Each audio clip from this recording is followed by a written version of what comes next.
Let's now talk about Pakistan's Balochistan province, which remains volatile because of incessant violence, bloodshed, and violations of human rights.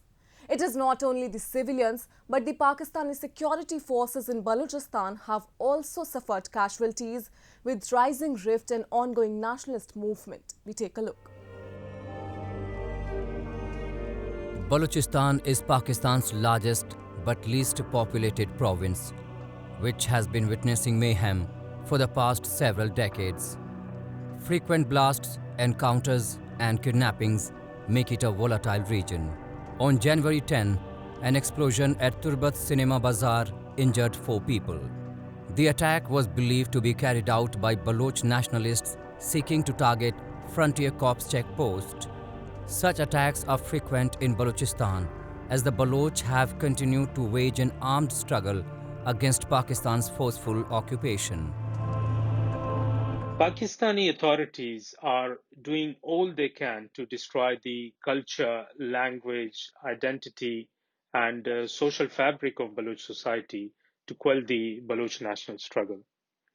The increasing state violence and sponsorship of militant Islam in Balochistan are all ramifications of that agenda. Balochistan is in turmoil because the Baloch people are determined not to accept the curse of colonialism in a 21st century world. And Pakistan is determined to crush the Baloch national aspirations with the use of crude military prowess. Worsening violence in Balochistan is going largely unnoticed as Pakistan slides ever deeper into crisis. The province has become the epicenter of regional warfare. According to media reports, at least 3,184 people were killed in 2,886 attacks in Balochistan in the last decade. From 2010 to 2015, at least 2,049 people were killed in 1,707 attacks in Balochistan. The number of people killed in the province from 2016 to 2020 stood at 1,135.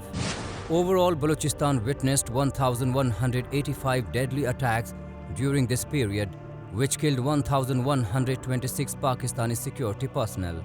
Many of these attacks were launched by oppressed Baloch people who were left with no other option. These people are taking up arms to save whatever is left in the land of the disappeared. But instead of redressing Baloch political and economic grievances, the Pakistani military is determined to impose state control through force. Baloch nationalists maintain that their actions are fueled by the military's attempts to subdue dissent by use of force. Even Pakistan's own experts believe that it's the state's repressive response that triggers radicalization of most elements of the nationalist movement in the province. The contemporary armed and political resistance in Balochistan is different from the earlier ones in many ways. Firstly, the Pakistani brutalities surpassed all their previous actions in Balochistan. Many of their actions tantamount to genocide according to the UN definition of genocide. Secondly, because of state brutalities, every family and every region in Balochistan has been affected.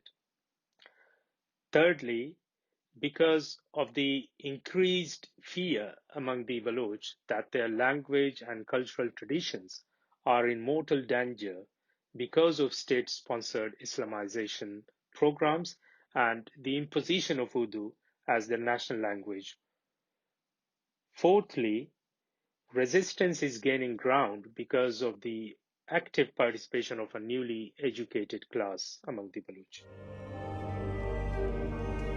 According to many Baloch nationalists, the argument that the Pakistan state is promoting terrorism, sponsoring terrorists, or using terrorism as a blackmailing weapon is now meaningless as it has become an integral part of the existence of the state.